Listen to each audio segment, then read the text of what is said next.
Assalamualaikum warahmatullahi wabarakatuh. Perkenalkan, nama saya Meilan Sofian, kelas A2, semester 7, ini 17, 14, 20, 12, 19. Baiklah, di sini saya akan menjelaskan sedikit tentang perubahan-perubahan psikososial dan spiritual pada lansia. Perubahan spiritual pada lansia. Sebuah penelitian menyatakan bahwa lansia yang lebih dekat dengan agama menunjukkan tingkat yang tertinggi dalam hal kepuasan hidup, harga diri, dan optimis. Riwayat kesehatan.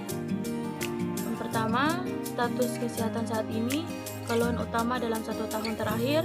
Yang kedua, gejala yang dirasakan, timbul keluhan, upaya mengatasi. Riwayat kesehatan masa lalu. Yang pertama, penyakit yang pernah diderita, alergi, obat, makanan. Riwayat pernah dirawat di RS, riwayat pemakaian obat. Pemeriksaan fisik, keluhan yang dirasakan saat ini, TTV, palpasi, leher, toraks, abdomen. Diagnosa pertama, isolasi sosial berhubungan dengan menarik diri.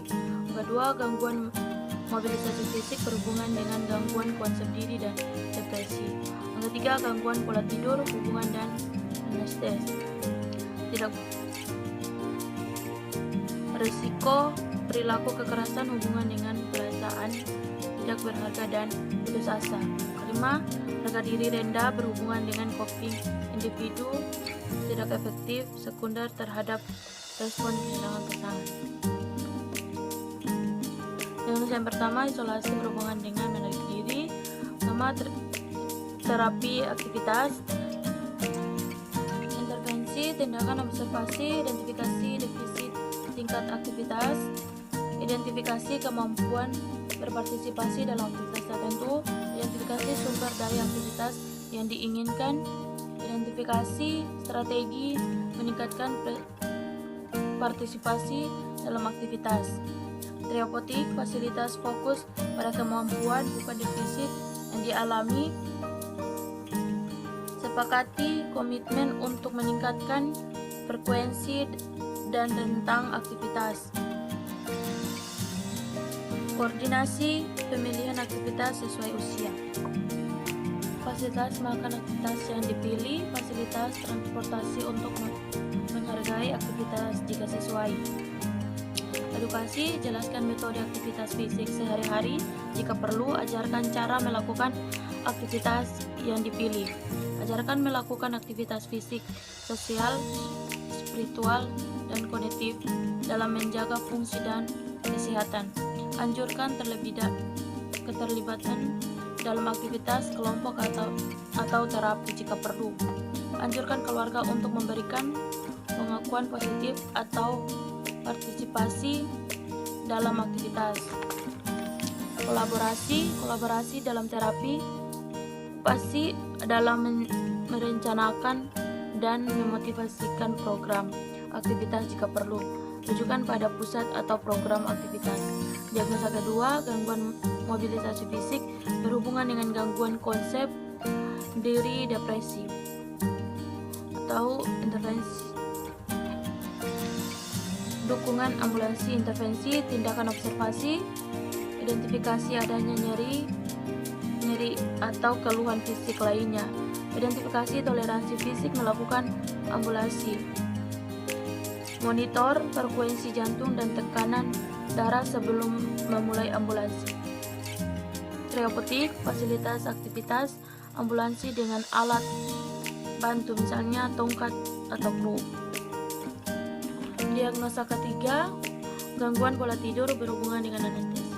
Dukungan tidur, intervensi, tindakan observasi, identifikasi pola aktivitas dan tidur, identifikasi faktor pengganggu tidur atau fisik dan atau psikologis.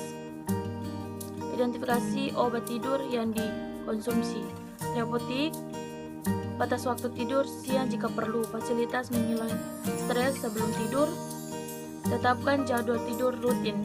Lakukan prosedur untuk meningkatkan kenyamanan, misalnya pijit, pengaturan posisi terapi atau akupressur. Sesuaikan jadwal pemberian obat atau tindakan untuk menunjukkan siklus